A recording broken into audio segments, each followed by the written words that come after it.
잘 지내셨죠? 이번 시간은 지난 시간에 이어서 경제개발 계획 네 번째, 제 4차 경제개발 계획부터 말씀을 드리겠습니다. 사실 이제 4차 경제개발 계획이 굉장히 일곱 번째 개발 계획 중에서는 굉장히 중요한 타이밍입니다. 마치 하나의 강을 건너야 하는 그런 상황이었어요. 국내 정치 경제 상황들이 상당히 안 좋았던 그런 시간들이었습니다. 한국 경제가 굉장히 이 드라마틱한 프로세스를 밟아 나가고 있는데 이때가 바로 그런 타이밍이었어요. 한번 보죠. 기간은 1977년부터 1981년 사이 5개년 기간인데요. 이때 주요 골자는 성장, 형평, 능률. 말이 좀 이렇게 단축이 돼서 여러분이 잘 이해하실지 모르겠지만 성장이라는 경제 성장을 이제 모토로 내세우는 거죠. 형평이라고 하는 건 밸런스를 말씀을 드리는 거예요. 그래서 경제 개발뿐만 아니라 사회 개발도 같이 갖추어 나가야 되겠다. 그런 의미고 능률은 이제 생산성이죠. 경제가 성장하기 위해서는 기업의 생산성이 높아지고 그거를 이제 베이스로 해서 가야 된다. 그래서 이제 자력 성장, 스스로의 힘으로 성장할 수 있는 한국 경제를 갖춰 나가자라고 하는 게 주요 골자죠. 그래서 경제 개발뿐만 아니라 사회 개발도 동시에 진행을 해서 사회가 균형감 있게 성장해야 되겠다. 사실은 이런 모토는요, 그냥 머릿속에 순간적으로 제시가 되는 모토가 아니라 상당히 고민을 많이 했던 그런 컨셉이에요. 만약에 몽골 경제가 성장을 한다고 하면 이런 부분, 이런 컨셉, 이런 철학, 이런 부분들을 고려를 해서 몽골 경제를 이제 개발하고 발전시키고 그래야 될 거겠죠. 그다음에 너무나도 뭐 강조를 해도 지나치지 않을 부분은 이제 기술 혁신이죠. 기술을 혁신하고 능률, 즉 생산성을 향상시키는 이런 것을 목표로 이제 하게 됐습니다. 그래서 이 당시에 이제 아주 유행했던 캐치프레이즈가 있어요. 한국 국민이면은 이 당시 살아왔던 한국 국민, 저를 포함해서 누구나 기억할 수 있는 캐치프레이즈입니다. 그 한국이 100억 달러, US 달러죠. 100억 달러의 수출을 달성한다. 엄청난 목표였죠. 100억 달러의 수출을 달성한다. 그 다음에 그 수출로 인해서 국민 소득, 1인당 국민 총생산은 1인당 1000달러를 확보하겠다. 이게 하나의 목표치였죠. 그런데 이게 달성이 됐을까요? 어땠을 것 같아요? 달성이 됐습니다. 그때 국민들의 어떤 뭐랄까 힘을 이렇게 시너지 이펙트를 만들어낼 수 있는 사회적 캐치프레이즈가 됐습니다. 그렇게 출발은 좋았는데 78년 그 다음 연도에서 인플레이션이 발생을 했고 부동산 투기 열풍이 일었어요. 사회적인 문제점들이 이제 개발만 목표로 해서 나가는 것이 아니라 사회 자체가 동시에 이거를 뒷받침해 줘야 되는데 여러 가지 문제점들이 이제 발생하기 시작했습니다. 그럼 79년은 대외적으로 이제 중동의 석유 위기가 두 번째 오일 쇼크가 있었죠. 이런 것이 발생하면은 한국 내부에서는 이거 통제할 수가 없는 외적인 변수죠. 몽골도 마찬가지일 겁니다. 몽골 내부의 경제를 컨트롤하는 건 당연하겠지만 외국에서 일어나는 일까지는 할 수는 없는 거겠죠. 서로 네트워킹이 잘 돼 있어가지고 해외에서 발생한 이런 외적 변수들이 국내의 경제 상황을 어렵게 할 수가 있습니다. 또 한 가지는 그 다음 연도 1980년도에 우리 광주라고 한 도시가 있습니다. 광주라는 도시에서 큰 5.18 민주화 운동이 일어나가지고 정치적으로 굉장히 힘들었어요. 아주 힘들었습니다. 그래서 이제 또 흉작도 있었고 그 5개년 중에서 평탄한 시기가 없었던 거죠. 마지막 81년도에 경제가 다시 회복세를 보였다고 하지만 상당히 어려운 국면을 한국 경제가 이 시간 지냈던 겁니다.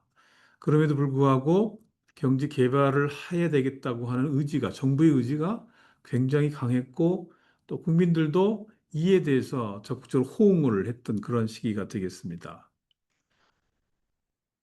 그래서 기본 방향은 성장, 능률, 형평의 조화다. 그렇게 이제 심플하게 내걸었지만 결과적으로 경제 개발하는 그 중요한 목적이 제가 첫 시간에 말씀드렸지만 국민들의 quality of life, 국민들의 삶의 질을 형성하는 게 최종적인 타겟이 된다고 말씀드렸죠. 어쨌거나 이 당시에도 이런 부분들이 중요한 목적 중에 하나였고, 그 다음에 스스로의 힘으로 경제 성장의 구조를 확립한다. 그러니까 경제 개발뿐만 아니라 사회 개발도 해서 경제가 균형감 있게 성장을 한다. 그 다음에 아주 코어적인 개념이 이제 기술을 혁신하고 생산성을 높인다라고 하는 기본 방향으로 이제 나가게 된 겁니다. 좀 더 구체적으로 살펴보면은 이제 그 자력 성장 구조를 실현하기 위해서 우선은 수출과 수입 중에서 무엇이 많아야지 그 나라의 이익이 되겠어요? 수입보다는 수출이 더 많아야 되겠죠. 그런 경우는 어떤 경제라고 그럽니까? 수출이 수입보다 더 커진 상황. 근데 흑자 기조지, 흑자. 경제가 흑자가 된 거죠. 들어오는 돈, 나가는 돈보다 들어오는 돈이 국민 경제 전체적으로 많았다고 하는 거죠. 흑자 경제가 돼서 국제 수지가 균형감 있게 됐고, 그다음에 투자를 하는 것이 중요한데 외국 투자도 물론 중요합니다. 그렇지만 너무 외국에 의존할 수는 없죠. 스스로의 힘으로 조달할 수 있도록 그렇게 하는 것도 중요하죠. 그러니까 투자 재원의 자력 조달, 중요한 그 자력 성장 구조를 실현하기 위한 툴이 되겠죠. 그 다음에 이제 산업 구조를 고도화해야 된다. 산업 구조를 고도화해야 한다고 하는 것은 결국 중공업에서 중화공업으로 높아진다고, 중화공업 비중이 높아지는 걸 의미하는 거예요. 지난 시간에 말씀드렸지만 이 전후방 연쇄 효과가 있어서 산업 구조 자체가 굉장히 발전을 하게 됩니다. 그래서 이런 것들을 통해서 자력 성장 구조를 이제 실현하는 것이 이 4차 경제개발 계획에서 내걸었던 중요한 목표 중에 하나가 될 수 있겠습니다. 그 다음에 사회개발 촉진. 제가 첫 번째 시간에 말씀을 드렸죠. 경제 성장을 하는데 충돌되고 있는 두 가지 컨셉이 있다고 그랬습니다. 하나는 성장 중심, 성장 위주의 마인드를 가질 것이냐, 아니면 분배 위주의 마인드를 가질 것이냐. 이 두 가지는 무엇을 우선하거나, 압도하거나 그럴 수 없는 거예요. 이 두 가지는 항상 동전의 양면과 같아서 같이 가져야 됩니다. 무엇 하나 소홀히 할 수 없는 그런 개념이 되겠습니다. 근데 이 4차 경제개발 계획에서는 이제 분배 문제를 이제 강조를 하고 있어요. 이 분배가 이제 1차적인 분배의 개념이 있고 2차적인 분배의 개념이 있습니다. 1차적인 소득 분배는 뭐냐면은 이제 근로자들이 이제 열심히 이제 경제 생활을 함으로써 이제 임금을 받아 소득이 이제 들어오는 거죠. 인컴이 늘어나는 거죠. 그럼 소득 분배가 좋아지겠죠. 이것이 1차적인 소득 분배 개념입니다. 그러려면 많은 근로자들이 일을 할 수 있는 일터가 필요하겠죠. 기업체가 필요하겠죠. 그래서 경제 성장이 이루어지게 되면 그 파생적 수요로서 고용이 이제 필요하게 되는 겁니다. 그렇게 되면 고용을 하게 되면 그들에게 급여를 지급하겠죠. 그래서 이제 임금이 제공이 되면서 이제 경제가 성장된 것이 배분이 되는 일차적인 소득 분배가 될 수 있는 거죠. 그런 것만 있는 것이 아니라 이제 정부의 이전 지출이라고 하는 개념이 있어요. 이 2차적 소득 분배에 해당하는 건데 이걸 제가 잠깐 좀 보조 자료를 통해서 좀 말씀을 드릴게요. 잠깐만. 이렇게 하면 안 되지. 음,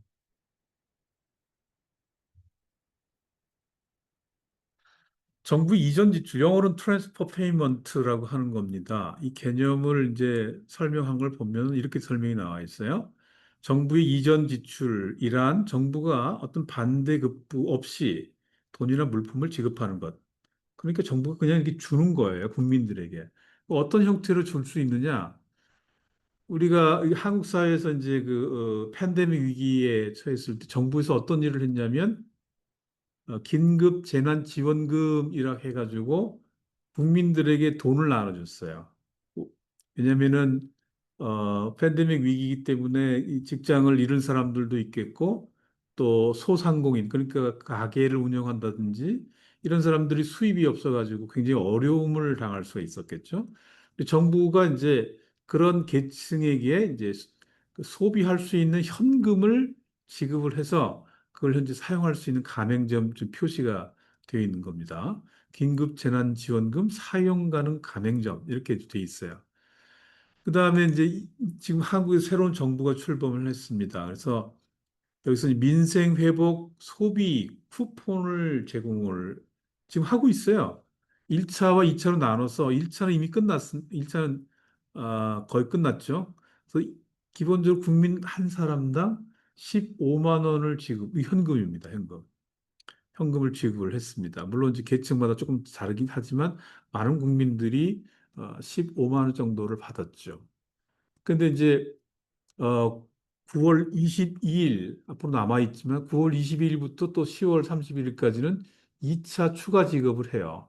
이때는 국민 1인당 10만 원 정도를 지급을 하려고 지금 준비를 하고 있어요.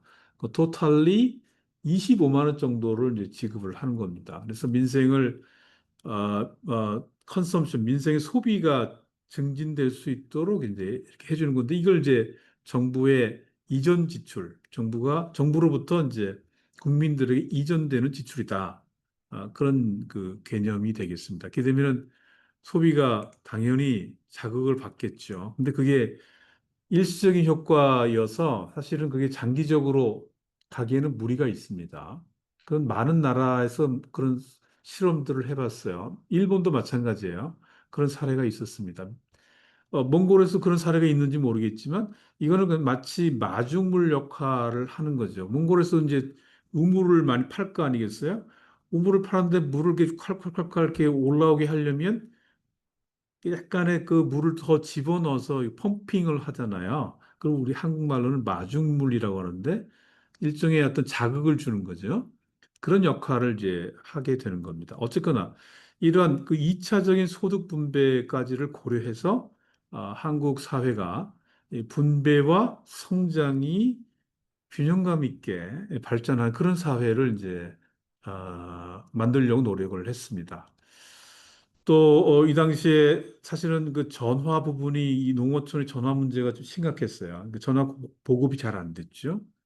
그다음에 상수도, 그 지분 개량 이런 것도 생활 환경 개선 사업이 이때도 적극적으로 이제 진행이 됐습니다. 나중에 이 새마을 운동을 제가 농촌 개발 편에서 말씀을 드릴 텐데 구체적으로 이 당시에 이루어졌던 이런 정부의 지원 사업, 사회 개발의 측면들을 여러분이 좀 더 자세히 볼 수 있는 그런 시간을 갖도록 하겠습니다. 생활 환경의 기본 수요를 충족하도록 네, 그렇게 추진을 했죠. 그다음에 이제 기술 혁신, 능률 향상 이거는 뭐 진짜로 아주 중요한 베이스가 되는 그런 겁니다. 몽골도 역시 이 부분에 대해서는 아주 심각하게 고려를 할 필요가 있어요.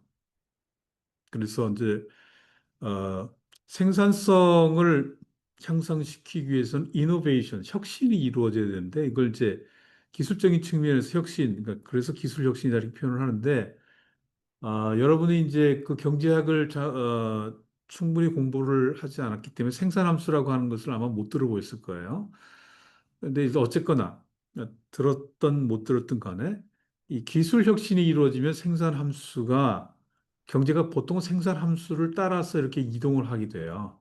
더 높은 경제 수준으로 이제 이동을 하게 되는데 이 생산 함수 자체가 하나가 더 생겨서 위로 점핑이 되는 기술 혁신이 이루게 되면 같은 노동 투입에 비해서 아웃풋이 훨씬 더 커지는 그러한 상황이 되는데 그래서 생산성이 향상이 되는 것이고 그래서 이 당시부터는 4차 경제개발 계획에서는 바로 이러한 컨셉을 공고히 하기 시작했다라고 하는 겁니다. 생산성이 향상하는 방법은 굉장히 많이 있습니다. 이걸 제가 말로 다 설명할 수가 없죠. 어쨌거나 중요한 컨셉이고 데피니션입니다. 이때 당시는 기술 혁신의 방점이 찍혀 있었다. 그래서 과학기술 투자를 1981년에 이때는 4차 경제개발계획이 막 끝나는 시점이지만 국민 총생산의 1% 수준으로 높이도록 했다라고 하는 거죠. 그러니까 이런 단어들을 보면은 정부에서 굉장히 경제를 성장시키기 위해서 또 기술을 혁신시키기 위해서 굉장히 큰 노력을 했다라고 하는 걸 이제 알 수가 있겠습니다. 또 이제 이런 양적인 측면뿐만 아니라 이제 일종의 질적인 측면이죠. 일종의 경제를 운영하는 노하우 이것도 사실은 굉장히 중요한 이슈죠. 노하우가 없는데 어, 뭐 자금만 많이 투입해서 또는 근로자들만 많이 투입을 해서 경제가 발전할 수 있겠느냐? 절대 그럴 수가 없습니다. 사회가 같이 발전을 해줘야 돼. 사회 시스템이. 그래서 이때 이제 대표적인 게 기업 내에서 사측과 노동조합 측이 있는데 이 이를 노사라 그러죠. 노사 간의 협의체를 이제 강화를 하고 노동조합이 이제 결성이 되고 그래서 근로자 측과 사용자 측에서 발생할 수 있는 다양한 임금 문제, 근로조건의 문제 이런 부분들 서로 협의할 수 있도록 그렇게 시스템을 만들어 주었습니다. 그다음에 각종 지원 체제와 행정 제도 개선 또 한 가지 중요한 개념이 이제 공정한 경쟁 질서가 확립되어야 되는 거죠. 이 보통 이제 기업들 크게 두 가지로 나누잖아요. 대기업하고 중소기업.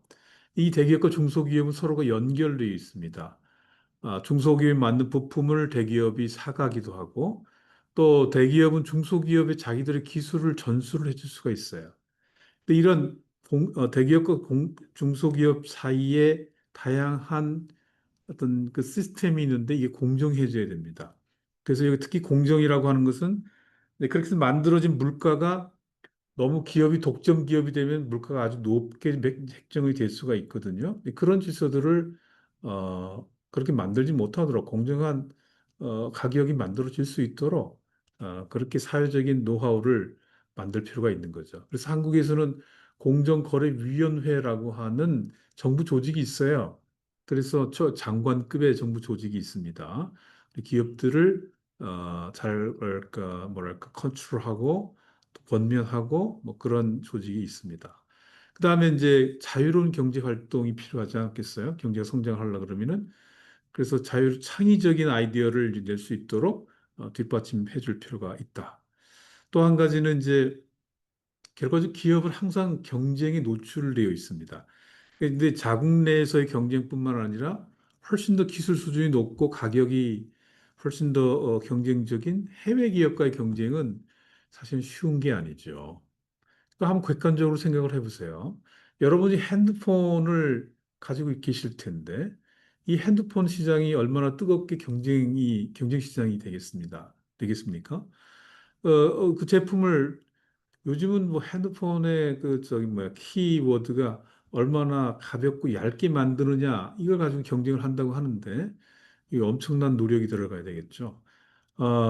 어쨌거나 국내 기업끼리의 경쟁보다 해외 기업과의 경쟁이 되게 되면 기업들은 굉장히 긴장을 할 수밖에 없죠. 그래서 이제 이 4차 그 경제 개발에서부터는 이러한 눈에 보이지 않는 어떤 기업과 국가의 경영의 노하우를 배울 수 있고 또는 제시할 수 있는 그런 사회로 자꾸 진행이 됐습니다. 공정 경쟁 질서 강화, 그다음에 산업정보 전달 체제의 정비, 기업의 경영 합리화에서 이제 국제 경쟁력을 강화시키는. 그러니까 이 당시 말씀드렸지만 사회는 굉장히 석유 위기 때문에 어려워지고 내부에도 정치적인 이슈도 있었고 아주 힘든 상황이었지만 굉장히 중요한 컨셉을 가지고 계획을 세웠던 거죠. 자력성장 구조를 실현하고 사회 개발을 추진하고 기술 혁신과 향상을 한다. 근데 과연 성적표는 어땠을까요?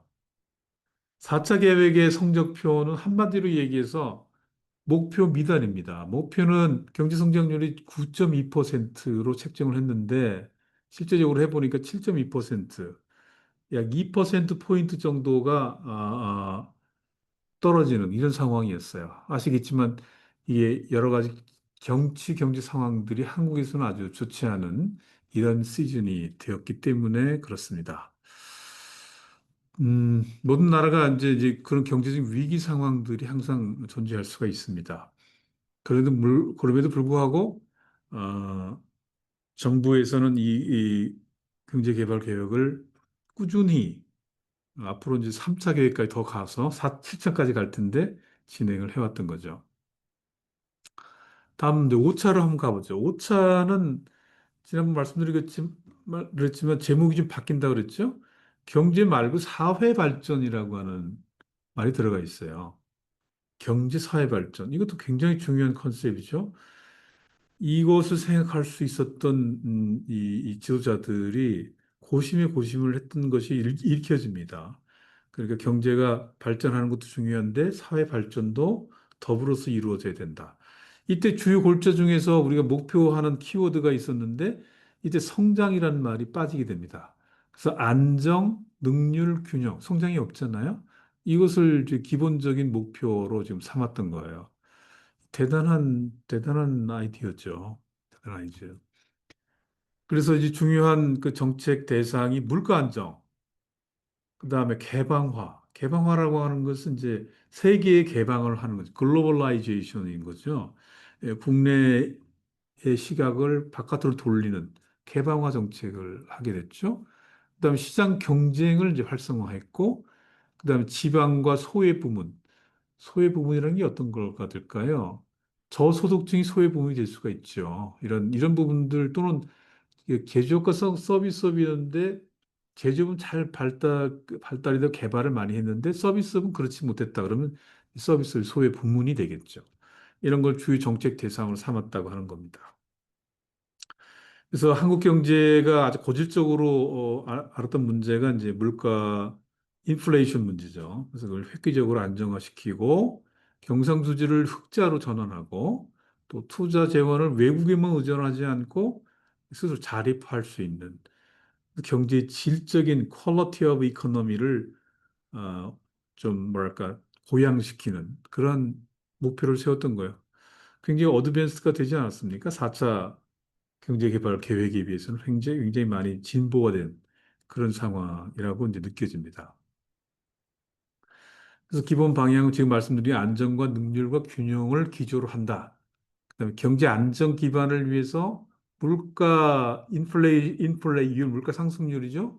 10%로 유지한다. 이게 뭐 50% 이렇게 이상 가면은 뭐 엄청난 압박이 되는 거죠. 서민 경제에 아주 어려운 부분이 있죠.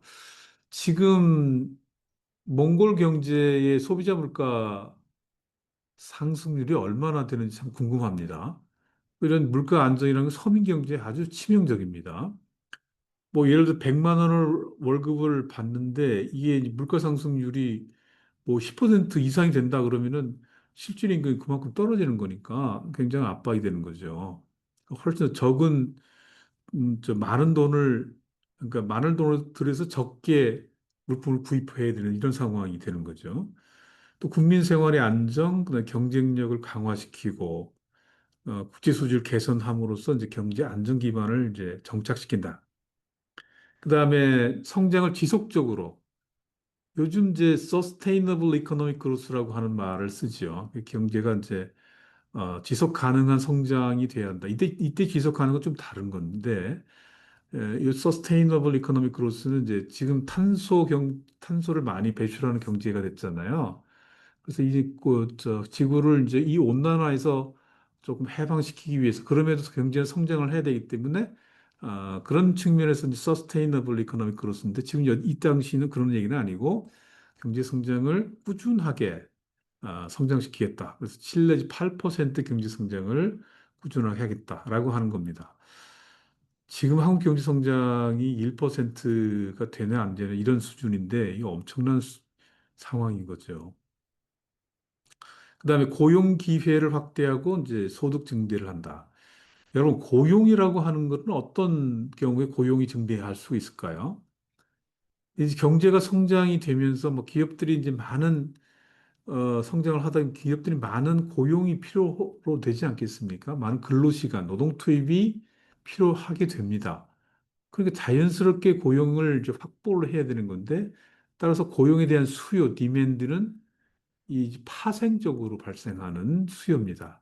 성장이 먼저 이루어지고, 그다음에 고용 수요가 뒤따라오는 그런 상황이 되는 거죠. 그러니까 선순환이 이루어져야 돼. 경제 성장이 이루어지면 고용이 증대가 되는 거고, 따라서 근로소득이 확대가 되는 그런 상황이 되는 거죠. 이게 다 연계가 돼 있는 거죠. 그다음에 이제 소득 계층 간, 그리고 저소득과 고소득 또 중간 계층의 소득 계층 간, 또 지역 간 균형 발전. 이것도 굉장히 중요한 개념이라고 생각이 들어요.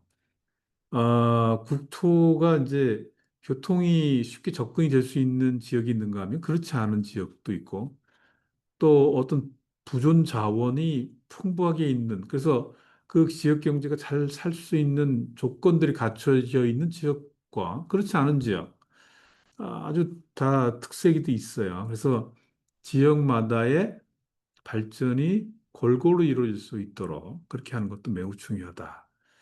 그런 것을 이제 기본적인 방향으로 잡고 이제 출발하게 됩니다.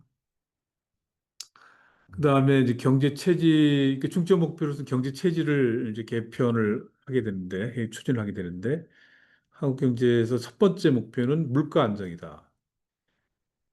이 소비자 물가 실질 소득 관계를 여러분들이 잘 이해를 하실는지는 모르겠는데, 제가 한번 자료를 준비를 해봤어요.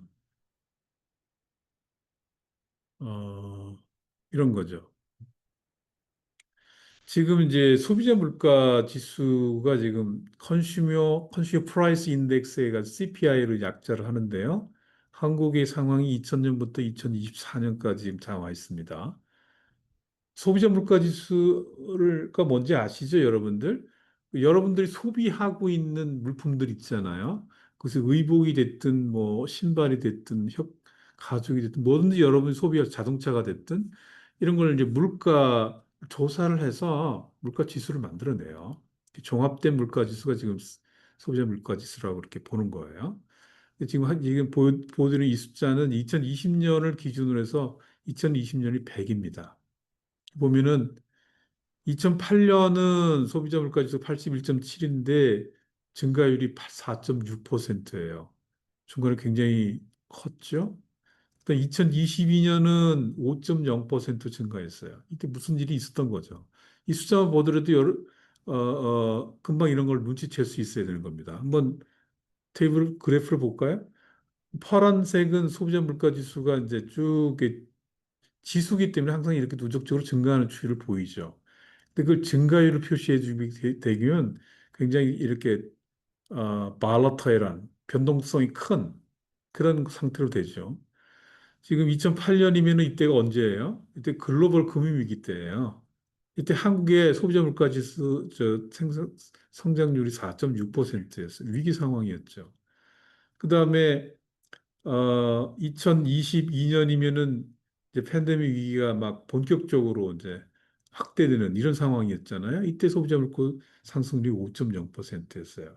반면에 2019년, 20년은 소비가 너무 안 되니까 팬데믹 때문에 물가 상승률이 굉장히 저조했죠. 이제 상당히 저조할 수밖에 없죠. 소비가 안 되니까.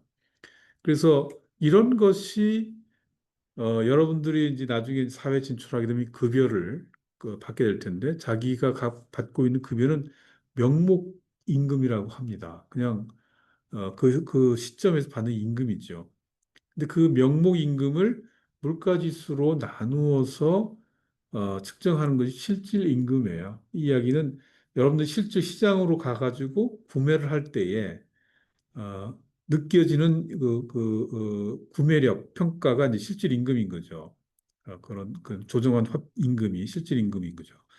그러니까 소비자 물가 지수가 높아지면 어떻게 되겠어요, 여러분? 여러분 실질 임금은 그만큼 떨어지는 거게 됐죠. 한국이 이 상황에서 물가 지수를 안정화시키려고 했던 거는 결과적으로 국민들의 실질 임금을 보장해주기 위해서 그랬던 정책이다. 그렇게 이해를 하시면 되겠습니다. 그래서 이때 이 5차 경제개발 계획에서 아주 중점적으로 어떤 부분들이 이제 물가 안정이 있었고, 그다음에 투자 효율을 극대화해서 투자 효율을 왜 극대화하는 겁니까? 그 자본을 축적을 시키는 거죠. 자본 축적하는 것이 성장에 아주 큰 기여, 제1의 기여가 자본입니다. 자, 성장을 하기 위해서는 자본도 필요하고 노동 투입도 필요한데 어떤 게 더 큰 기여를 하겠어요?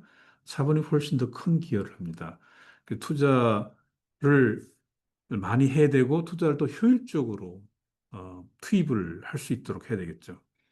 그다음에 이제 시장 경제 기능을 이제 활성화해서 생산성이 높은 기업들이 이 시장에 진출하고 생산성이 떨어지는 기업들은 당연히 시장에서 도태가 되는 이런 시장 기능이 잘 유지가 돼야 되겠죠.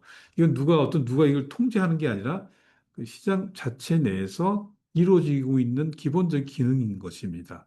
이런 것들이 잘 발달되어야 시장이 활성화될 수 있다라고 하는 것이 익혀질 수 있는 그런 정책이라고 볼 수가 있겠습니다. 그래서 경제 체질을 좀 더 퀄리티 있게 하겠다라고 하는 것이 목표였고, 두 번째는 이제 항구적인 한국의 그 경제를 발전시키겠다라고 하는 것이죠.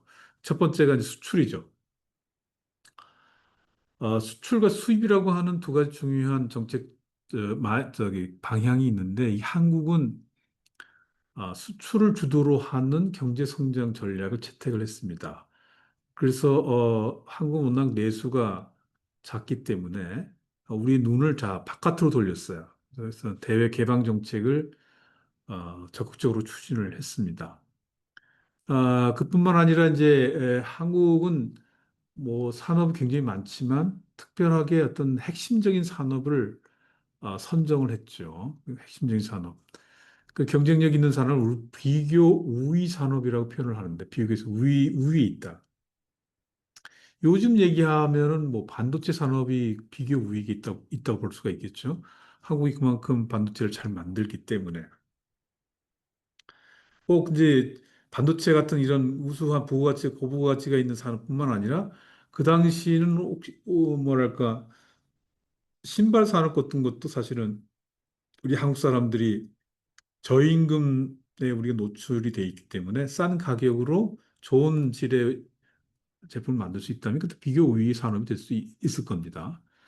그다음에 이제 우리가 이제 에너지 제약, 1차 오일 쇼크, 2차 오일 쇼크들이 있었기 때문에 이런 에너지 제약이 한국 경제에 굉장히 큰 발목이 될 수가 있어요. 이런 것들을 어떻게 극복을 할 수 있을 것인가? 그래서 항구적인 경제 발전을 이제 기반을 구축해야 된다라고 하는 것이 또 중요한 두 번째 목표가 되겠고, 세 번째는 이제 지역 간, 계층 간, 부문 간 균형 발전이다. 이게 다 설명을 할 수는 없습니다. 굉장히 포괄적인 개념이었고, 하나하나도 굉장히 중요한 또 설명이 필요한 부분인데, 지역 간 균형 발전만 먼저 한번 볼 수 있도록 하죠. 지역 간 균형 발전. 아, 한국은 지금 17개 시도가 있는데, 몽골은 지금 어떻게 되죠? 몽골은 행정구역이 몇 개입니까? 여러분, 몽골의 행정구역 숫자를 여러분 기억하시는 분 알고 계세요? 제가 찾아보니까 21개 에막이 있다고 하더라고요. 아마 이 한국식으로 얘기하면은 시도에 해당하는 것 같은데 21개가 된대요. 구체적으로는 아르항가이부터 자부항까지 21개의 에막이 있고 수도가 이제 울란바토르 이렇게 돼 있는 거죠. 이 21개의 이 지역이 어떻게 해야만 잘 균형해서 발전할 수 있을 것인가? 이걸 만약에 질문을 한다고 하면 이거 쉽지 않죠. 이 21개 지역의 특성을 잘 파악을 해야 되고 어떻게 해야지만 최선의 성장 결과를 가지고 올 수 있을 것인가? 라고 하는 것을 고민을 해야 되기 때문에 이 결코 쉬운 질문이 되지 않죠. 이게 지금 몽골이 굉장히 넓은 지역인데요. 이것을 만약에 몽골의 정부에서 균형 발전을 하려고 하면 굉장히 고심을 할 수밖에 없는 네, 그런 상황이라고 저는 이제 생각이 듭니다. 그래서 이 당시 한국은 17개 시도라고 말씀드렸죠. 그전에는 15개 시도였죠. 15개 시도를 어떻게 하면은 잘 균형감 있게 발전할 수 있을 것인가. 교통도 잘 발달될 수 있도록 해주고, 또 주민들도 어떤 한쪽에 막 이렇게 몰려 있는 그런 게 아니라 같이 동등하게 발전할 수 있는. 요컨대 이제 경제 체질을 개편하는 것뿐만 아니라 항구적인 발전 기반을 만들고, 또 지역 간, 계층 간, 부문 간 균형 발전을 하는 것이 이때 당시에 5차 경제 개발, 사회 개발의 중요한 기본 목표였다. 그런 말씀을 드리게 되겠습니다. 음, 그래서 성적표는 어땠는지 성적표는 괜찮았습니다. 목표는 7.6%를 계획을 했는데 9.9%, 약 10%에 가까운 성장을 했으니까 목표했던 10% 성장 수준에 육박한 거죠. 지금 이제 1번부터 9번, 9번까지 지표들이 있는데 이걸 이렇게 단순하게 이렇게 요약을 하면 자본에 해당하는 부분이 있고 소비에 해당하는 부분이 있고 그다음에 고용에 해당하는 부분들이 있어요. 목표치는 전부 다 100%가 넘었어요.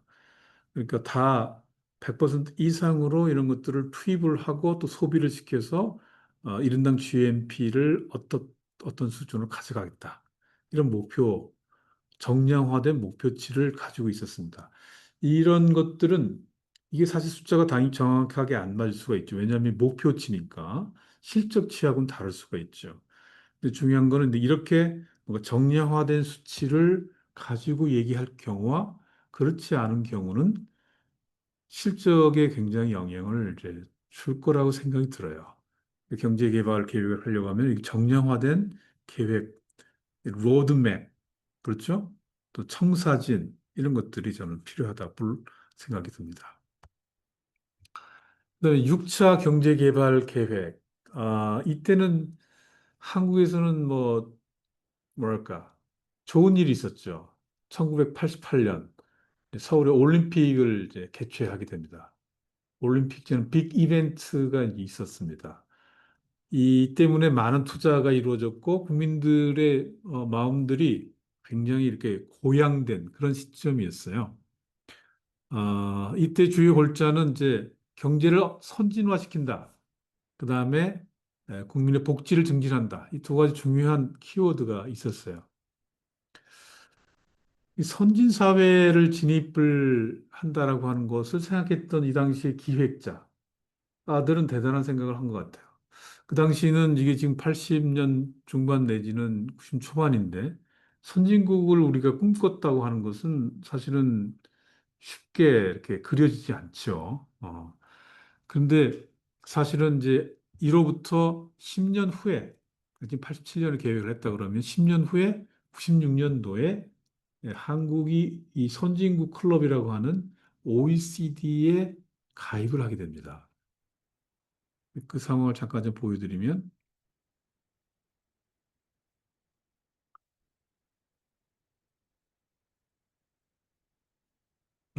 이게 이제 96년에 한국이 OECD에 가입을 하게 되면서 약 25년 후에 나타난 변화를 이제 지금 만든 그림을 제가 잠깐 가져왔어요. 이거 보면은 잘 모르시겠는데 중요한 키워드는 그래요.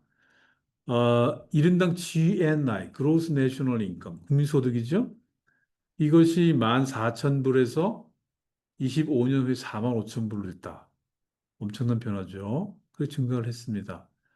많은 사람들이 비교하기 또 기억하기 좋은 인디케이터가 1인당 GDP죠. GDP. 이게 이제 96년도에 비해서 굉장히 많이 증가를 했는데 25년 후에 보니까 1인당 GDP가 4만 4천 불, 4만 약 5천 불 됐다는 거죠. 영국이나 영국과 비슷하고 일본보다 좀 앞선 수준이었다. 이렇게 평가가 되는 거니까 한국은 뭐 선진국 그룹에 들어왔다고 볼 수가 있죠. 보통 우리 선진국은 OECD를만 얘기하는 건 아니고 뭐 G7 이렇게 얘기도 하죠. 그레이트 세븐이죠. 근데 한국은 여긴 들어가 있지 않아요. 일단 OECD는 한국이 가입돼 있어서 일단 선진국 클럽에 들어가 있다고는 확실하게 얘기를 할 수가 있는 거죠. 그래서 당시 이제 6차 개발 계획에서 이렇게 선진국 진입을 염두에 뒀다라고 하는 것은 굉장히 도발적인 아이디어죠. 이게 이런 진취적인 아이디어죠. 굉장히 중요한 컨셉이었다 생각이 듭니다. 그래서 뭐 그냥 말로만 들어가는 것이 아니죠.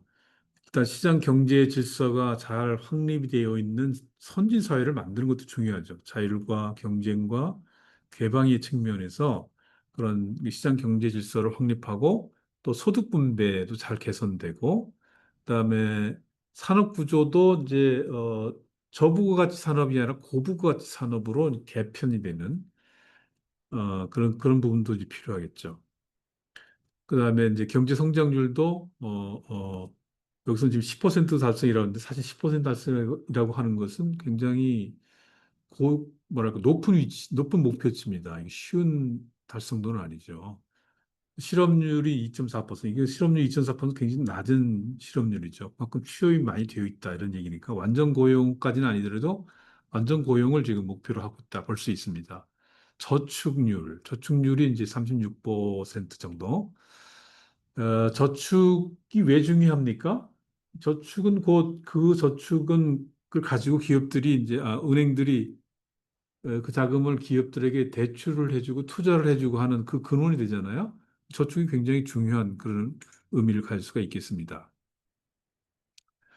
그래서 이제 경제 선진화와 국민 복지 증진이라고 하는 것이 하나의 캐치프레이즈죠. 정확한 제1차적인 목표죠. 그를 위해서 이제 자력 성장을 실현을 하고 그다음에 산업 구조를 고도화하고 고용의 질을 높인다고 하는 것. 고용의 질을 높인다고 하는 건 또 무슨 소리냐? 산업 구조를 이제 경공업에서 중화학공업으로 이렇게 고부가치 산업으로 가는 건 이해가 되겠는데 고용의 질은 어떻게 높이는 겁니까, 여러분? 고용의 질이라고 하는 quality of labor라고 하는 거는 결과적으로 고용 그 근로자의 그 고용이 사실은 다 동일하다고 볼 수가 없어요. 학력별로, 성별로, 그다음에 또 경력 연수별로 그 근로자가 가지고 있는 그 퀄리티가 또 잠재력이 다 다를 수가 있죠. 이걸 동일하게 보는 수는 없는 거죠. 그런 부분들이 다 높여질 수 있도록. 그러니까 가장 강조되고 있는 것은 이제 학력을 높이는 거죠. 그러니까 많은 사람들이 이제 저학력에서 이제 고학력으로 갈 수 있도록 국가가 뒷받침해 주는 거예요. 그 대학을 여러분처럼 대학을 진학할 수 있도록 국가가 지원을 해주는데 그것이 무조건 진학을 하는 건 아니겠죠. 경쟁이 안에 필요하겠죠. 그다음에 이제 기업에 들어가서는 이제 훈련을 받아요. 훈련이라고 하는 게 이제 그 직업과 관련된 직업 훈련인 거죠. 그래서 그래서 그 학습된 그 고용의 질이 고용의 능력이 높아질 수 있도록 그렇게 하는 것이 사실은 중요하죠. 어, 그리고 이런 기본 방향들이 이제 설정이 됐고, 그다음에 지역 간 균형 발전, 국민 복지의 증진. 더불어서 이제 국제화 시대가 됐어요. 이때 당시에 이제 아까 말씀드린 것처럼 이제 1988년 서울 올림픽이 되면서 한국이 이제 국제적으로 많이 알려지기 시작했습니다. 그래서 당장 이제 또 영어도 굉장히 많이 필요했고 또 모든 것이 사회 시스템이 이제 다른 나라와 경쟁을 다른 나라에게 제공했을 때도 결국 그저 경쟁에 뒤지지 않는 그런 사회적인 시스템을 이제 갖출 필요가 있었던 거죠. 그다음에 정부의 기능도 상당히 재정립할 필요가 있었고 어쨌거나 사회 전체적으로 뭔가 선진화를 목표로 하는 그런 분위기로 이제 만들어 갔던 것입니다. 이렇게 이제 제가 지금 페이퍼로 말씀을 드리는 것은 이제 페이퍼라고 이런 텍스트 문자로 된다고 하는 건 이미 지나왔기 때문에 그런 걸 말씀을 드리는 거고 사실 이 과정에서는 이게 달성이 될 수 있을지 안 될지 사실은 장담을 못 하는 거겠죠. 그러나 이제 정부의 리더십이 이걸 할 수 있도록 일단 이끌어 놨다. 네, 그런 얘기죠. 아까 말씀드린 거 거의 대부분 설명이 된 것 같은데, 그래서 90년 중반에서는 이제 채권국으로 전환이 됐습니다. 대단한 거죠. 이제까지 해외에서 많은 돈을 빌렸는데 돈을 빌려주는 국가로 됐다고 하는 것은 입장이 완전히 바뀐 거 아니겠습니까? OECD에 이제 물론 이제 가입이 됐음에도 불구하고 더불어서 채권국으로 전환됐다고 하는 것은 아주 중요한 의미가 있다고 볼 수 있습니다. 그래서 이제 국제 수지를 흑자로 만들고 선진 사회를 실현할 수 있도록 경제력을 이제 기반을 구축하고 그다음에 국민적인 화합. 대부분 이제 국민적 화합이라고 하는 것은 이제 지역 간의 어떤 갈등 의식들도 이제 해소를 하지만 또 기업 내에서의 어떤 갈등 의식도 많이 해소를 하게 되고 정치적인 안정을 꾀하는 부분들도 있겠죠. 각종 그 사회적인 제도, 이제 아까 말씀드린 이제 그 공정 거래를 포함한 사회적인 제도, 그 대기업과 중소기업 간의 협조도 필요하지만 경쟁도 필요한 거죠. 그 같이 그 그룹 내에서 그 어떻게 하면 그런 질서를 이제 잘 갈 것인가? 그러면 그 제도를 잘 정비해야 되겠죠.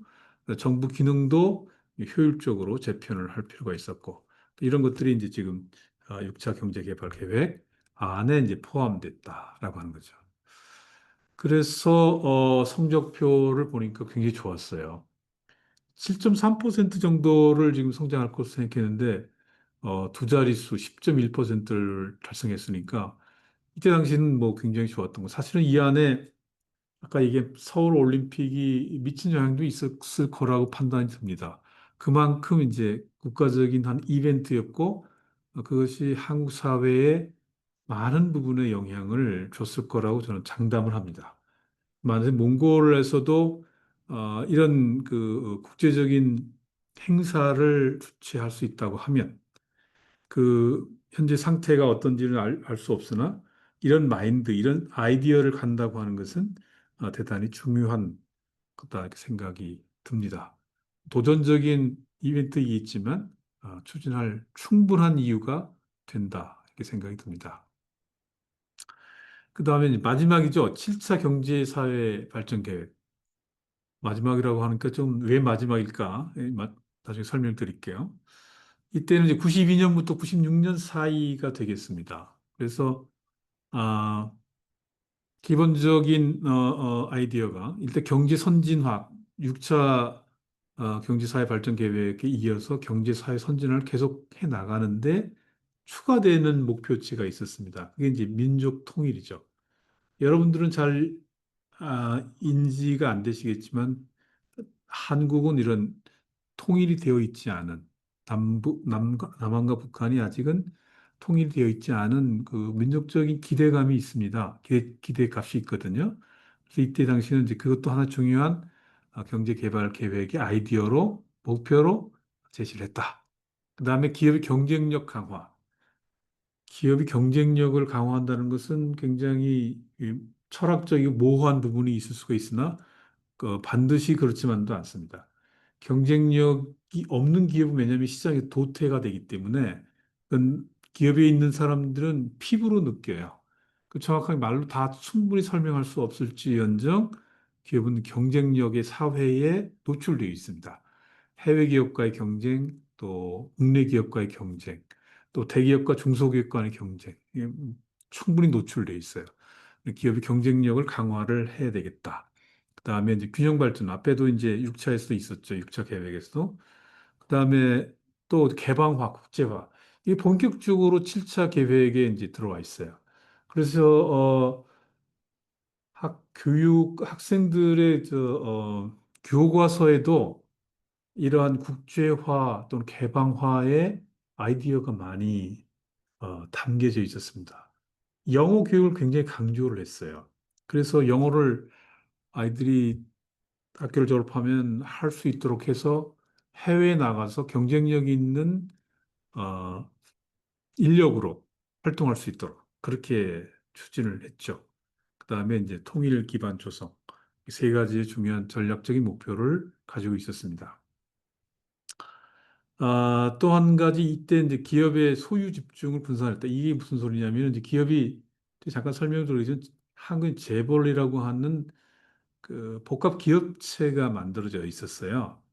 그래서 이게 너무 그 기업이 이렇게 소유가 집중되고 있는 부분들을 경쟁력 차원에서 분산시켜 주고 하는 것이 이제 한국 경제 발전에 도움이 되겠다. 이런 얘기죠. 이 산업 구조를 또 조정을 하는 것. 뭐 산업 구조 조정이라는 건 늘 있는 겁니다.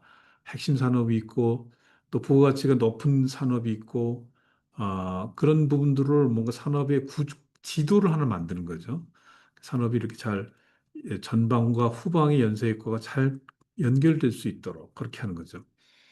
기술 개발 정보화. 이때는 이제 이 정보화 혁명이라는 말 여러분 들어보셨어요? 컴퓨터가 로봇 솔로 말에 의하면 이제 아, 뭐 우리가 지금 컴퓨터에 많이 이렇게 노출되어 있는데 컴퓨터로 인해서 뭐랄까 향상된 실적이 우리가 참 발견할 수가 없다. 이런 유명한 말을 했어요.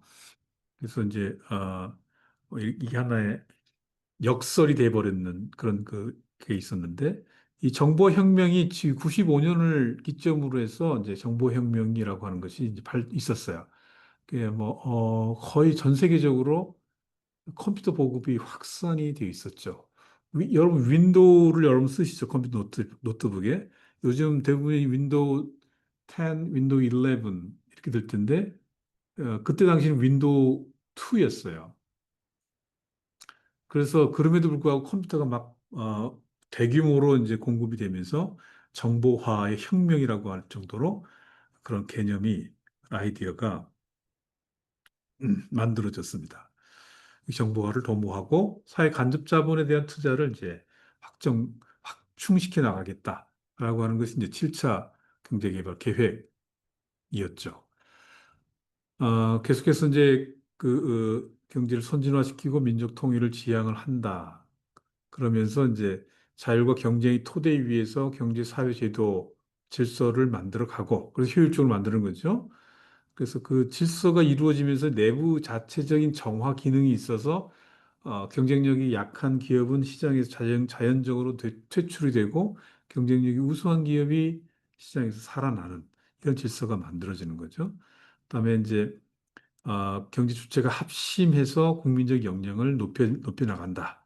그러니까 기업에서는 끊임없는 경영혁신, 무엇이 경영혁신일까? 이 경영의 노하우라고 하는 게 있습니다. 어떤 훌륭한 기업들은 또 경쟁력 있는 기업들은 경영의 노하우가 달라요. 훨씬 더 발전적이죠.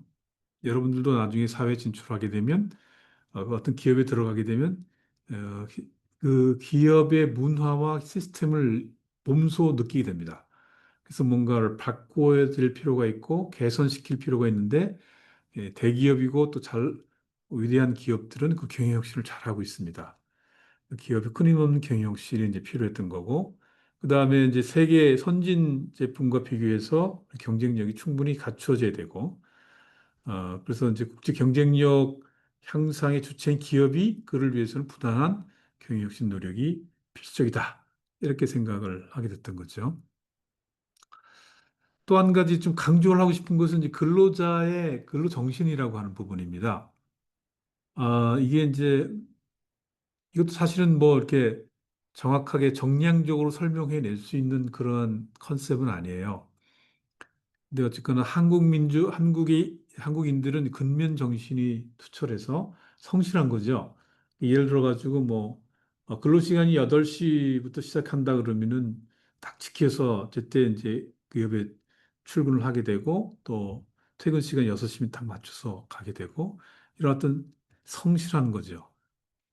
그런 정신들이 이제 중요하고 이걸 많이 강조를 했어요. 새마을 운동이라고 하는 것이 그런 것을 보양시키기 위한 또 중요한 하나의 모티브가 됐기도 했습니다.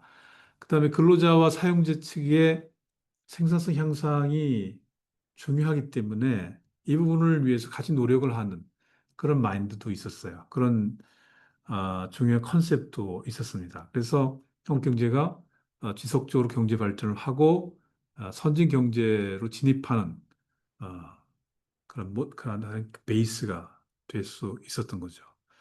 그다음에 이제 시민의식, 시민윤리, 또 합리주의적인 정신, 이런 것도 또 사회적인 어떤, 뭐랄까, 어, 발전을 위해서 필요한 정신이 되지 않았을까라고 하는 건데, 이건 뭐 사실은 그 나라가 성장하면 할수록 자연스럽게 형성이 되는, 이건 누가 어떤 이리 갑시다 저리로 갑시다 해서 만들어지는 게 아니잖아요.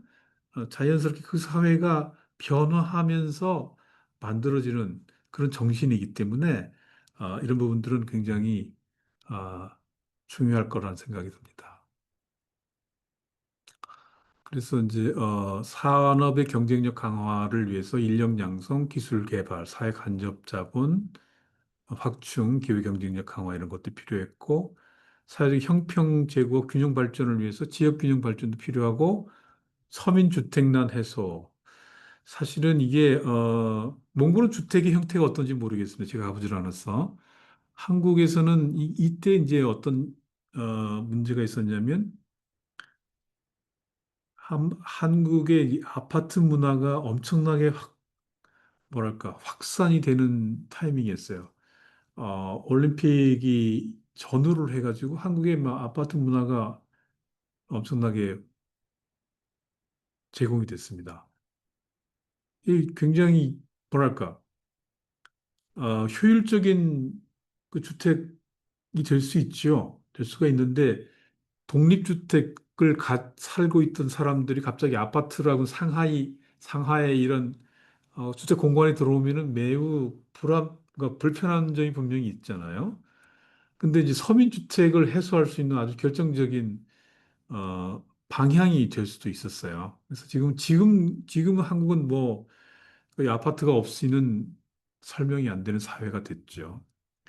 그러다 보니까 덩달아서 부동산 투기가 뭐 엄청난 열풍을 일으켰습니다. 그래서 이거를 해결해야 되는 이런 과제가 있었어요.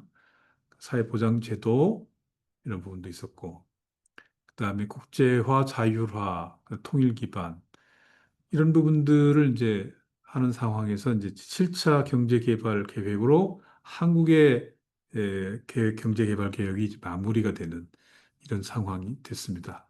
성적표를 보면 목표치에서 조금 오버가 되는 7.5% 목표에 7.8%의 목표치가 되는 이런 상황으로 됐습니다. 아,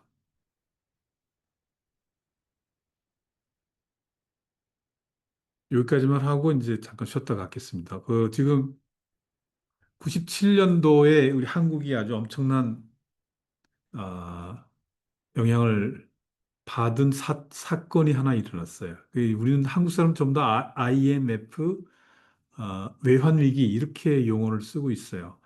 여러분들은 어떻는지는 모르겠는데요. 한국은 지금 이것이 대한민국을 변화시키는 아주 중요한 이벤트였습니다. 외환 위기. 많은 그 페이퍼에서는 아시안 파이낸셜 크라이시스, 줄여서 AFC 이렇게 표현을 하는데요.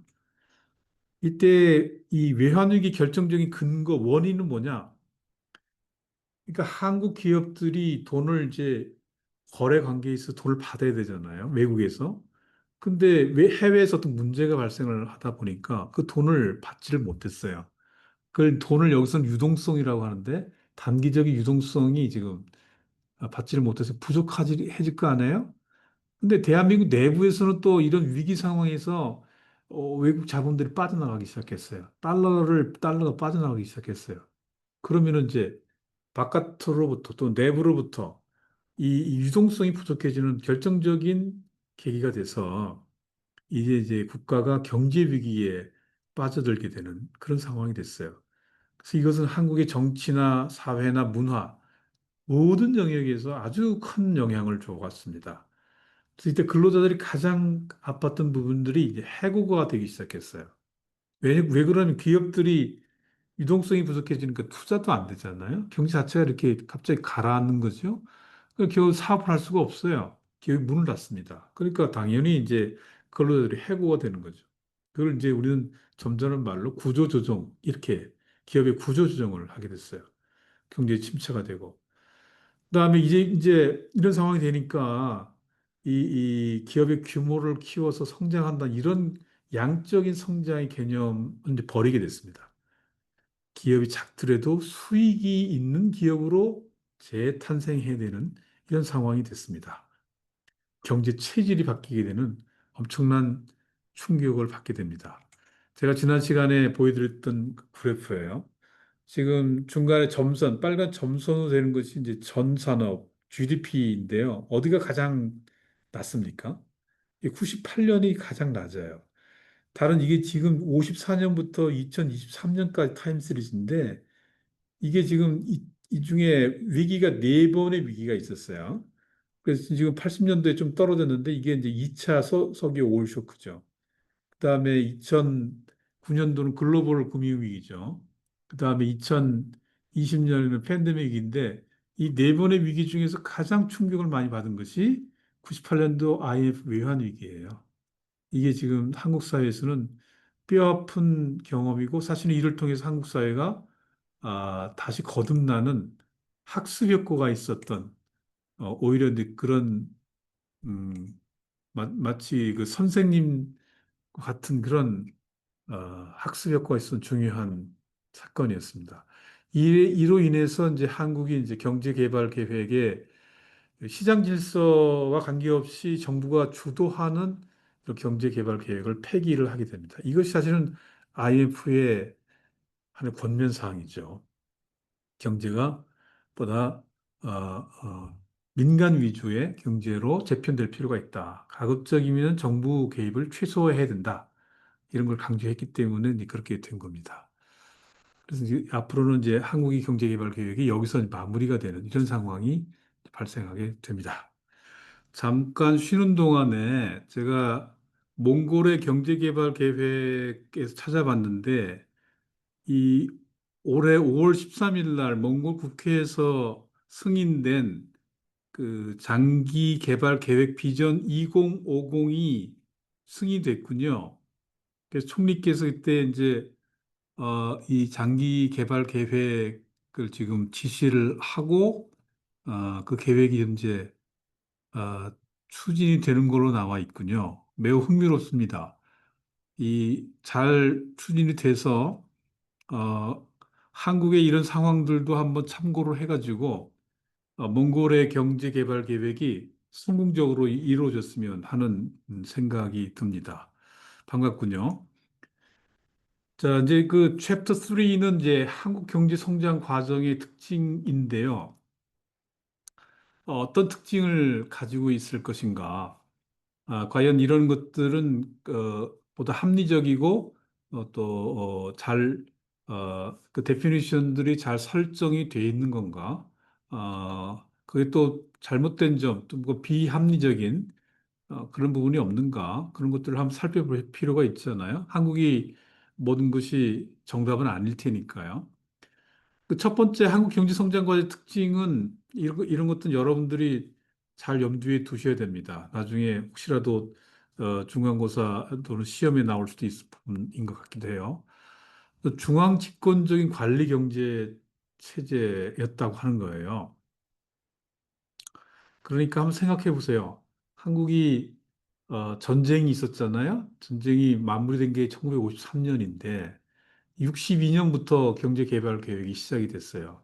그러면 한국의 정치 지도자들 아니면 관리들, 경제 관리들이 어떤 생각을 해야 될 것 같습니까?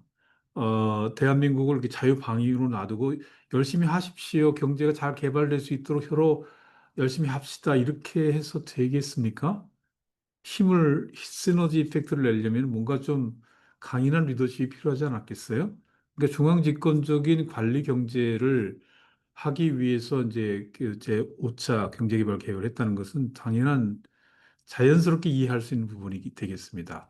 그러면서 이제 수출 대체형이 아니라 아니 저기 수입 대체형이 아니라 수출 주도형으로 먼저 시작을 한 겁니다. 그러니까 수출을 통해서 경제 성장을 일으키겠다. 그다음에 필요한 자본 투입은 외국에서 가져오겠다. 그래서 foreign direct investment. 그러니까 해외 자본에 의해서 이제 자금을 조달하겠다. 이런 생각을 가지고 있었던 거예요. 제가 다른 사례를 보여드리겠지만 그런 중요한 사례들이 있습니다. 그다음에 모든 과정을 정부가 주도했어요. 정부 관료. 그다음에 그 관료가 그냥 관료가 아니죠.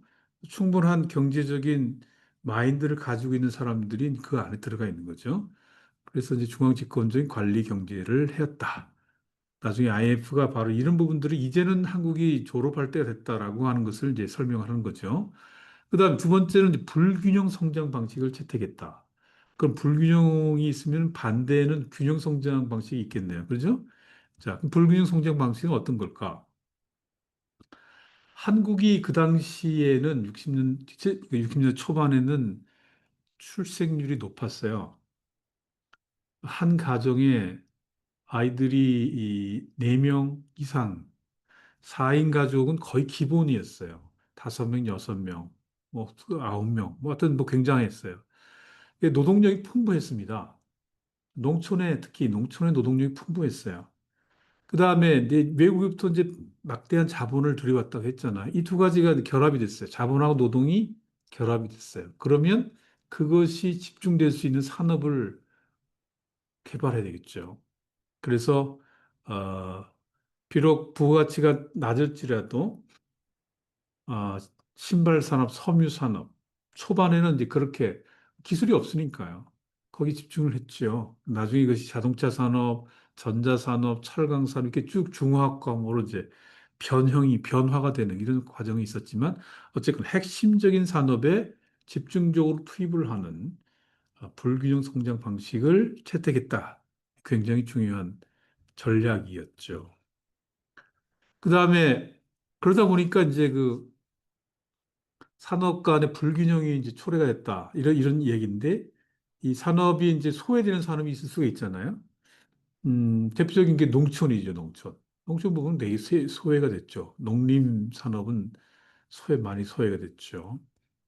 그래서 이제 성장이 이루어지면서 산업 간의 불균형 문제가 있었고, 정경유착, 정치와 경제가 유착이 되는 이런 상황이 발생했고, 빈부격차가 따랐다. 이건 뭐 한국 경제가 갖고 있는 한계죠. 정경유착은 제가 잠시 후에 말씀을 드리겠습니다. 그 다음에 이제 IMF 외환위기로 그들로부터 많은 자금을 지원을 받아서 한국이 이제 그런 그 IMF 관리 체제에 들어갔다. 전 세계에서 IMF 관리 체계에 들어간 국가들이 많이 있어요. 많이 있는데 한국도 이제 98년도에 이제 그런 IMF의 지도를 받는 그런 것을 경험했다라고 하는 그런 특징이 있습니다. 일본은 IMF 관리를 받았을까요? 일본은 그런 경험이 없어요. 그렇지만 일본은 선진국이 돼 있지 않습니까? 근데 한국은 이제 지금 이런 상황을 이제 경험을 했던 거죠. 남미 많은 국가들이 이 IMF 그 관리 체제를 경험을 했었습니다. 아까 정경유착이라고 그러는데 한국의 재벌이라고 하는 용어가 있습니다. 재벌. 어, 밑에 한문으로도 좀 제시가 돼 있는데요. 한번 볼까요? 그 정확한 뜻이 재벌이란 거대 자본을 가진 경영진이 가족, 친척 등 동족을 주축으로 이루어지는 혈연적인 기업체다. 그러니까 일단 자본의 규모가 커요. 거대 자본입니다. 그다음에 이 가족 경영이 되는 거예요. 가족 관계에 있는 누군가가 그 경영진에 참여를 하는 거예요. 이런 기업을 이제 재벌이다. 그럼 한국의 대표적인 재벌이 어디 있는가? 삼성. 여러분 핸드폰 유명하죠? 삼성전자, 현대 자동차로 유명하죠? SK 이 반도체 기업이죠. LG 전자회사죠. 삼성하고 이제 LG가 한국에서 유명한 두 개의 전자 회사입니다. 롯데그룹, 두산, 한화는 이제 한국화약의 줄임말입니다. 화학회사죠. 지금은 이제 점령한, 조선까지도 거느리는 거대한 기업이 됐죠. 이 대표적인 한국의 대기업들이 전부 다 가족 경영을 베이스로 하는 그러한 기업입니다. 그래서 그거를 이제 재벌이라고 하는데 영어 사전은 여러분 찾아보시면 여기 밑에 CHABOL 이 단어를 치면 영어에는 conglomerate, 복합 기업으로 나옵니다. 이게 이제 한국에서는 재벌로 이제 표현하는 거고 영어 사전에도 등재가 돼 있는 그런 단어가 되겠습니다. 이 재벌이 되는 기준은 일단은 가족의 경영이 중심이 되어야 되기 때문에 어, 기업이 규모가 클 뿐만 아니라 그다음에 그러니까 주식회사가 되면은 대주주가 이제 가족이 되는 거죠. 그래서 경영권을 이제 행사를 하는 거고 이 가족 경영, 혈족 중심의 경영이 이루어지지 않으면 재벌이라고 보지 않는 거죠. 전문 경영인이 회사의 CEO가 되는 그런 상황이 되는 거지만 한국은 아까 말씀드린 그런 삼성을 비롯해서 많은 대기업들이 이렇게 재벌 그룹에 속하는 특이한 경영 형태를 가져왔다. 이렇게 이해를 하시면 되겠습니다. 이것은 일본에도 이제 비슷한 이런 시스템이 있어요. 한국만 있는 건 아니고요. 그렇게 이해를 해주시면 좋겠습니다. 근데 이것이 결정적인 이 재벌 형성을 이루는 과정을 보면, 우리가 이제 70년대 중반에 이제 중화공업을 시작하잖아요. 이것이 하나의 중요한 계기가 됐던 것 같아요. 이 중화공업을 하게 되면 정부가 굉장히 많은 지원을 해주게 되고 또 자본이 굉장히 많이 들어가요. 그전에는 경공업 중심으로 한국 사회가 발전을 해오다가 갑자기 외국으로부터 많은 돈이 들어오고 정부가 지원을 해주고 이런 상황들이 시장 상황이 확 바뀌어 버린 거예요. 이런 상황에서 이제 이 가족 경영을 하던 조그마한 경공업 위주의 기업들이 성장할 수 있는 기반과 기회가 제공이 되는 형태로 됐던 것 같아요. 그래서 이제 제가 이거는 뭐 재벌의 문제는 굉장히 중요한 이슈이기 때문에 더 많은 정보를 가지고 분석할 필요가 있을 거라고 생각이 들어요. 그럼 보세요. 삼성은 어딥니까? 한번 보세요. 여러분들이 제가 제시했던 삼성은 전자회사잖아요. 삼성 나중엔 중공업까지 진출합니다. 현대는 어때요? 현대는 자동차 산업이잖아요. 경공업이 아니잖아요. 현대는 또 조선도 가지고 있어요. 당연히 중공업이죠. SK는 이제 반도체잖아요. 그러니까 경공업이라 볼 수가 없죠. LG, 전자회사지 않습니까? 기본적으로 전자회사. 롯데, 이건 이제 롯데 그 건설업이죠, 건설업. 건설업도 있고 뭐 롯데 또 저기 뭐야, 백화점도 있고 뭐 그런 큰 기업이죠. 어떤 경공업은 아니죠. 투싼. 또 여기는 뭐 포크레인이라든지 하여튼 간에 그런 탱크를 만든다든지 이런 중공업에 또 오리엔트가 된 한국화약, 화약. 그러니까 당연히 이제 화학산업이죠. 지금 말씀드린 것처럼 조선산업까지도 거느리는.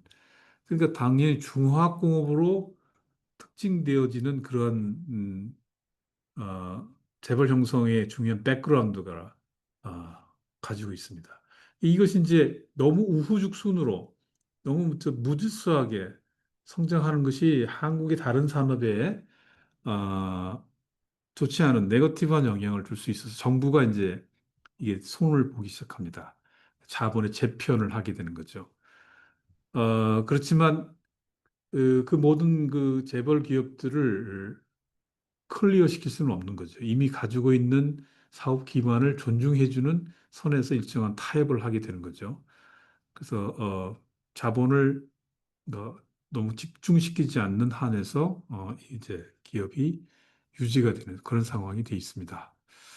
그래서 이제 이제 외환위기가 이제 도래가 되면서 이 재벌 개혁 정책이 이루어지게 되는데 이 재벌 개혁의 요점은 뭐냐면 경영이 투명해야 된다. 기업에서 경영이 투명하려고 하면 첫 번째 봐야 될 서류가 재무제표라고 하는 거예요. 대차대조표, 손익계산서, 제조원권 명세서 이런 재무제표가 중요한 판단 근거가 되는 거고, 근데 이제 가족 경영이라고 그랬잖아요. 그러니까 위에 있는 모기업이 있고 자회사가 있습니다. 이 두 연결고리가 서로 재무제표가 서로 연결되어 있는 예를 들어 가지고 모기업에서 자본을 자기업에게 빌려줬다 그러면 이런 것들 재무제표에 다 기록이 될 수 있도록 그 기업 경영이 투명하게 드러날 수 있도록 하는 것이 우선적으로 확보돼야 된다라고 하는 것이 이제 개혁 정책의 요점이 되겠죠.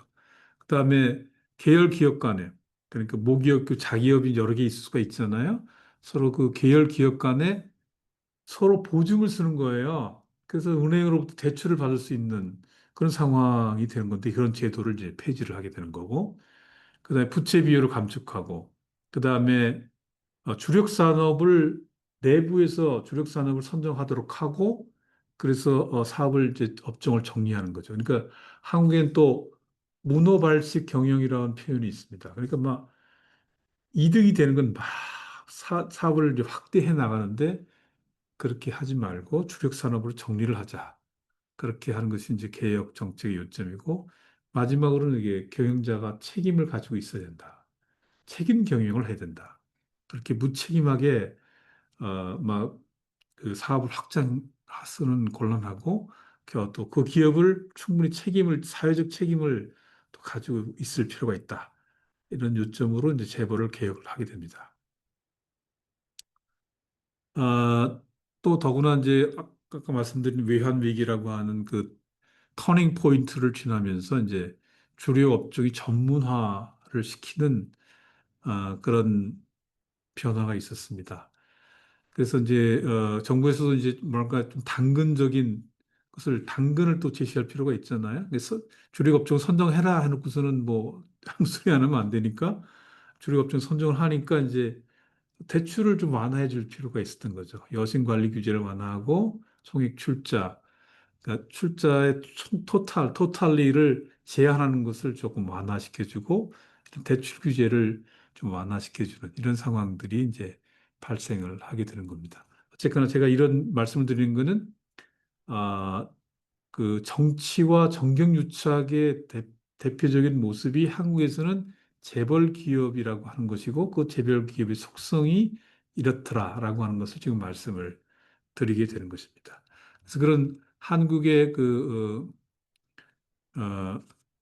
정경유착의 형태까지 나타나는 그 경제개발 계획의 마지막 모습, 또 그런 특징, 그런 것이 있었다. 이렇게 말씀을 드리겠습니다.